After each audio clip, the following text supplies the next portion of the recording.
Hi, Bother Brigade. Here's what's bothering me today. Because the core problem with housing in Canada is we just don't have enough housing. It's just a mathematical thing. Canada has the fastest growing population in the G7. That is fantastic. That is actually a huge driver of economic growth, and it is one of Canada's competitive advantages. But we cannot have the fastest growing population in the G7 without also having the fastest growing housing stock in the G7. And we don't have that right now. We have a shortage of homes. That's Canada's #1 girl boss and financial minister and deputy prime minister, Freeland, talking, or rather using, a overpopulation dog whistle for a hot second, talking about how the reason why there's just so few homes in Canada is because there just isn't enough housing, right? This is the same point we've brought up before in various other videos, which will be linked down below for everyone's casual enjoyment. This is not a true talking point. For example, maybe someone should inform our finance minister that there's over 1.3 million vacant dwellings in Canada right now. That is the equivalent to the entire Calgary metropolitan region. In other words, we have a massive, by Canadian standards, a massive, large, significantly sized city worth of people in terms of housing lying empty. Imagine, a Calgary area, so it's not just the city, but the surrounding suburbs and everything like that. Imagine that empty. That's how much free housing is basically available, potentially. Now, some will say, oh, well, the numbers shift and it's kind of misleading. Let's just arbitrarily half that number, right? The homeless population is about, I think last I checked, 45,000, thereabouts. Likely higher, because I think those are pre-pandemic numbers that are in my head right now. So we could house the entire homeless population in Canada, and then hundreds of thousands of more Canadians desperately needing some form of affordable housing, and we would still have housing left over. So no, Ms. Freeland, it isn't about, the immigrants. And sure, she says, that's great, but that's why we need to build more housing. As I've said in the other videos, which are well worth your time, but I'm just going to reiterate it real quick here. The problem is not the supply, and here's why.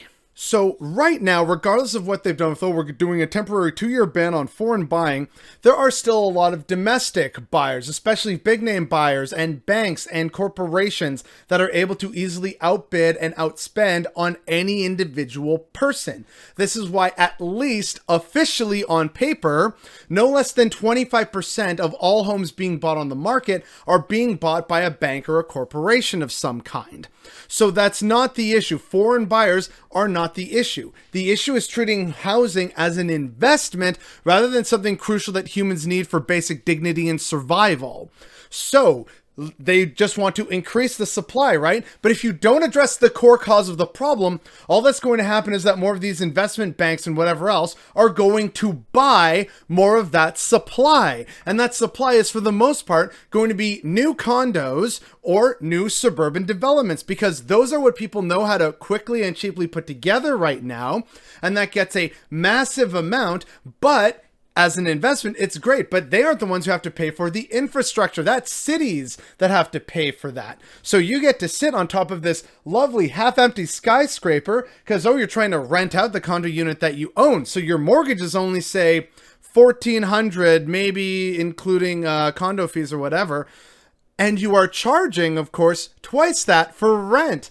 And that's why people can't afford rent anymore. So what you need are caps on prices and who can bid and buy housing and condos, etc.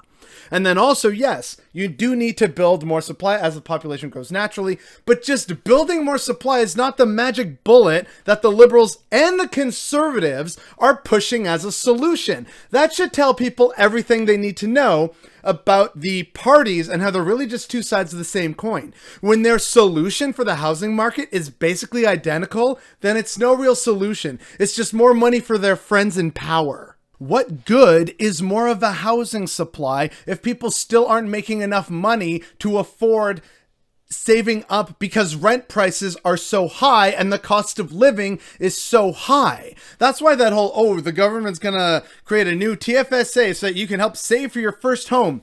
Who's got that kind of disposable income right now when wages are stagnating, cost of living is going up, and like if you're lucky, right, rent is at a minimum 50% of your paycheck, which already in terms of depreciated wages, and landlords just increasing the rent every year, people are being pushed further and further down towards the poverty line. So just an opportunity to save money that they can't afford to save because millions of Canadians are living paycheck to paycheck is not a goddamn solution.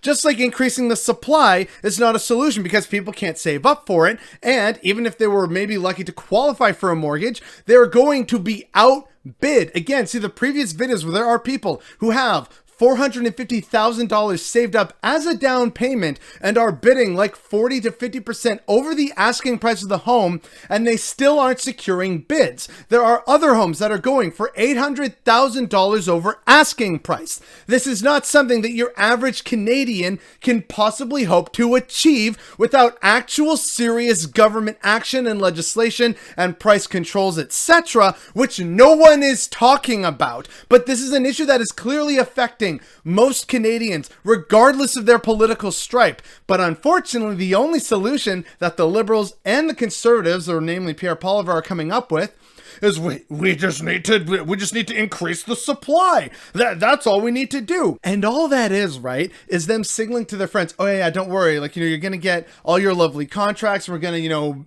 build over lovely good wetland and farmland and forests and stuff like that. Just sprawl, more condos and more congestion without meaningfully investing in public transit to help counteract that. And you're just gonna make a killing. You're gonna make so much money, and then we get to look and say, look, see, on paper the economy is doing really well, and Canadians will be surrounded by even more housing that they can't afford because the root and the cause of the problem has not been addressed. And the fact that this continues for both of the main parties, and even the NDP aren't exactly like, screaming proper solutions from the rooftops, it's a sign that no one in power or near power has any significant, meaningful interest in solving this problem that is affecting millions of us. And that is what's bothering me today.